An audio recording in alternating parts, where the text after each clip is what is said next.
Hi there, well welcome back, back to part 3 of page 73 from our compact first online video classes.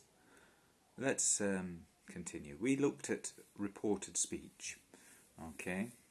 Another way of reporting or telling somebody what somebody has said is using reported verbs.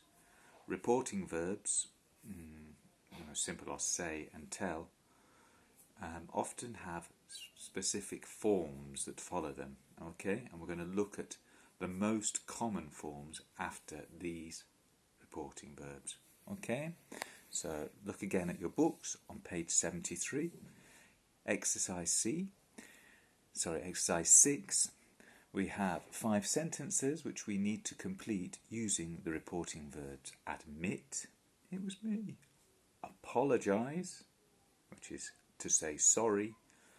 Offer, suggest, and tell. Tell here means to instruct somebody, to order somebody.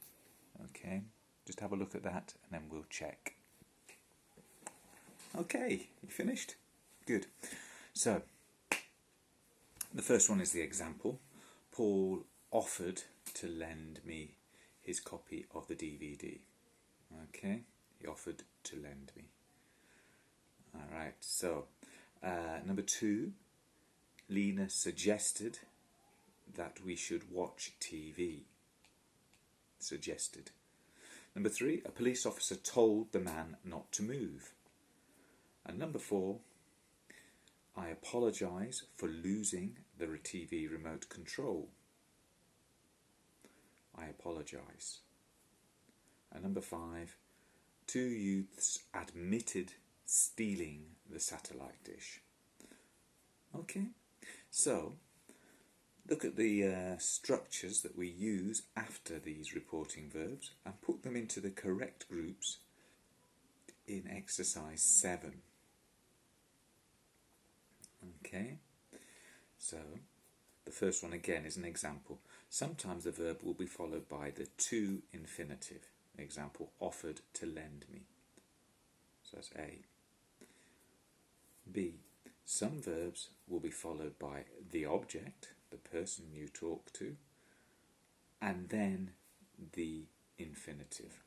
Okay, this is often with instructions. Okay, example is tell. A police officer told the man not to move. Remember, if it's a negative, we put the not before the infinitive. Or the policeman told the man to move. ING form. Well, the example we have here is 2 youths admitted stealing. So admit is followed by ing. Sometimes also, it's worth remembering, suggest. Okay, suggest. Let me just move this. Sometimes suggest is followed by ing. Very common. Okay. That plus a clause. Well, the example from exercise 6 is suggest again. So suggest has got 2 different possibilities. Lena suggested that we should watch TV. Why not watch TV? So we could say Lena suggested watching TV, or she suggested that we should watch TV, or that we watch TV. Okay, and finally preposition plus ing. The example we've got is the verb apologise. I apologised, preposition for, I apologised for losing the TV remote.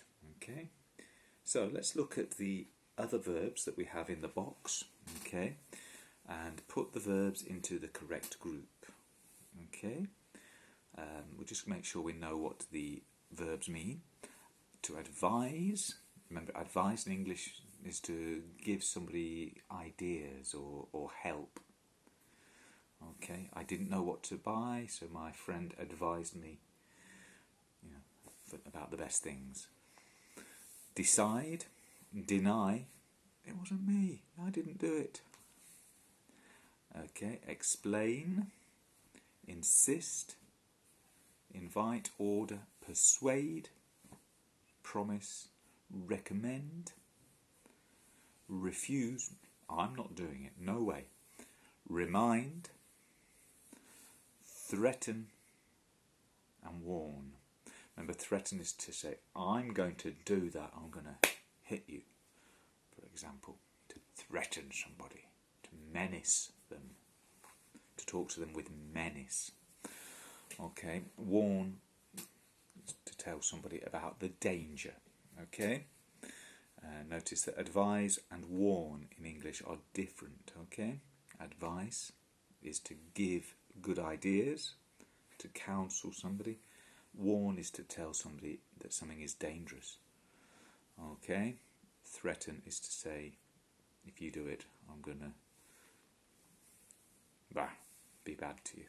Okay, so put the verbs into the right group and then we'll do the same and then we'll check. Okay, pause the video and let's have a look. Okay, so let's go through them from the box. Advise. Advise. Pronunciation, yeah? Advise. Okay, that goes in group B. Does it? Yes, he advised me to try doing more exercise. Okay, the doctor advised me to try to not eat, advised me not to eat so much food. Okay, decide is in A. Okay, he decided not to do it, or he decided to do it. Deny plus ing, so that's group C. Explain is in group D. Insist. Yes, insist is in group E. It's insist on. Yeah, he insisted on going there. Invite is group B. He invited me to go to the party. Order. He ordered me to be quiet. Persuade. Again, he persuaded me to, so again, group B. He persuaded me to try again. Promise, it's usually group A. He promised to try harder. If we use the object, we might use it with that. He promised me that he wouldn't do it again. Recommend is a bit like suggest. Okay, he recommended that we go to visit the famous restaurant. So recommend that. Or we can also use ing. He recommended going to the famous restaurant. Refuse. A. He refused to do it. Remind. Remember remind. This structure. Remind somebody to do something. He reminded me to finish my homework. Threaten is A. He threatened to do it. And warn is B. Okay, he warned me not to go out during the quarantine. Okay. Alright, so those are the different structures. Some of them may well have alternatives that also can be used, especially with that. Okay. For example, he reminded me that I shouldn't do that. Okay. All of the details are on page 111. Okay, I've told you the most common uses of it and the uses that are usually tested in the transformations, which is what we can see in part 8. Okay, so if we look at part 8 here we have 6 sentences. We need to complete the second sentence so that it has a similar meaning to the first sentence. And we get a word that we must use, okay? But we cannot change that word, okay? And we need to use a minimum of 2 and a maximum of 5 words, including the word they give us. Okay, so you read the first sentence, make sure you understand it, think about time, think about that sort of thing. We've got the first one, I won't listen to you ever again, my sister said to me. So we've got the information, ever again is in the second sentence at the end, and my sister at the front. Okay. How could we use refused? Well, we know it's going to be the next word, I guess. Yeah, because it's a reporting verb. So my sister refused. Now, how do we use refuse? Well, look, it's structure A. My sister refused to listen. Well, I've got to include the information that it's to me. Listen to me ever again. Count the number of words. Refused to listen to me. 5 words.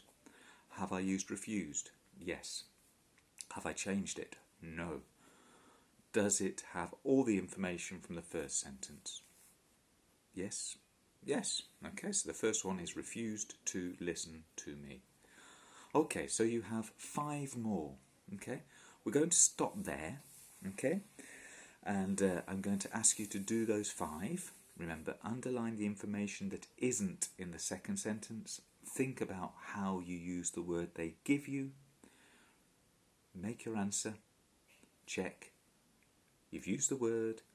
You've only used between 2 and 5 words. It has a similar idea in terms of time, passive, all this sort of kind of things. Okay? You've not changed the word that they've given you. Okay? And included all the information. So, we'll stop there. Send me by email. I think some of you have sent me email stuff already. The answers that you've got for those 5 extra sentences. Okay? Now, next week is the Easter break. Doesn't feel like Easter, to be honest, but we're having a little bit of a break. But you should continue working, okay? Again, I'm going to send you a practice test to do at home, okay? So you're going to be plenty of work to do over Easter. Also, possibly, I'm working on this, I'm going to send you a link, okay? A link to a website program called Flipgrid, where I'll ask you a question and you can record your answer on video and I can see it and respond to it. It's a way of perhaps just for you to practice speaking English. Okay? Right, so we'll stop there. It's been a long class, okay? But you've got all of Easter to go through it again, okay? Don't forget, I'll send you that practice test. Be careful, take care, and hopefully we'll see you at some point soon. See you later.